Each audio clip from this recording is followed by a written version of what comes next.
Hello, wise wanderers of the web, it's David from David's Life Wisdom. Ever thought you knew something only to realize you were totally off? That's likely your brain playing tricks on you. You see, our brains, as amazing as they are, sometimes take shortcuts.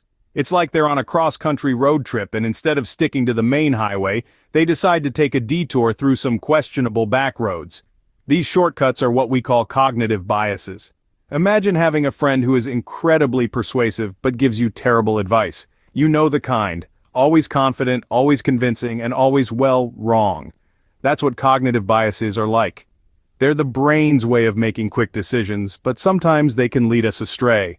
So, in other words, cognitive biases are our brain's sneaky shortcuts. But don't worry, we all have them. Now that we know what cognitive biases are, let's meet some of the usual suspects. First up is the infamous confirmation bias. You know that one time when you were dead set on proving your point? So you scrolled the internet for hours just to find articles that support your view? That, my friends, is confirmation bias in action. Our brains love to say, "I told you so." Next in line, we have the Dunning-Kruger effect. Remember when you watched a single YouTube tutorial on how to fix a leaky faucet and suddenly felt like a certified plumber? That's the Dunning-Kruger effect right there. It's when our brain tricks us into believing we're experts after getting just a tiny taste of knowledge. Last but not least, let's talk about the cunning anchoring bias. Imagine you're at a restaurant and you see a $20 burger on the menu, and suddenly the $10 burger seems like a bargain. That's anchoring bias for you. Our brains tend to rely heavily on the first piece of information we see, using it as an anchor to make subsequent decisions.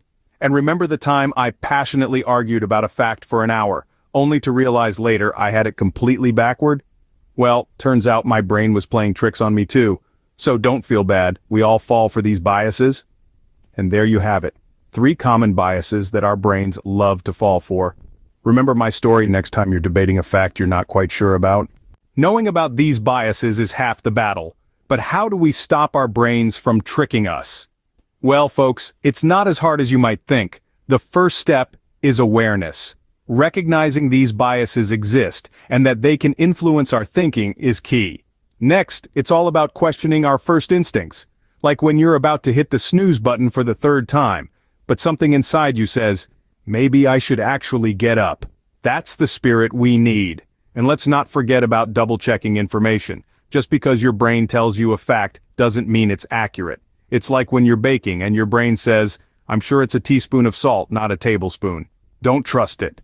Double-check the recipe. So remember, next time you think you're an expert after a quick Google search, maybe don't trust yourself too much. All right, folks, it's time to wrap up our journey through the hilarious world of cognitive biases. Remember, these brain blunders are like the eccentric family members we all have. They're part of us, they make life interesting, and sometimes they're downright laughable. But being aware of them is the first step towards not letting them pull the wool over our eyes. So let's chuckle at our cognitive quirks and learn from them. Until next time, keep those thinking caps on, but maybe double check them once in a while. Don't forget to like, share, and subscribe to David's Life Wisdom.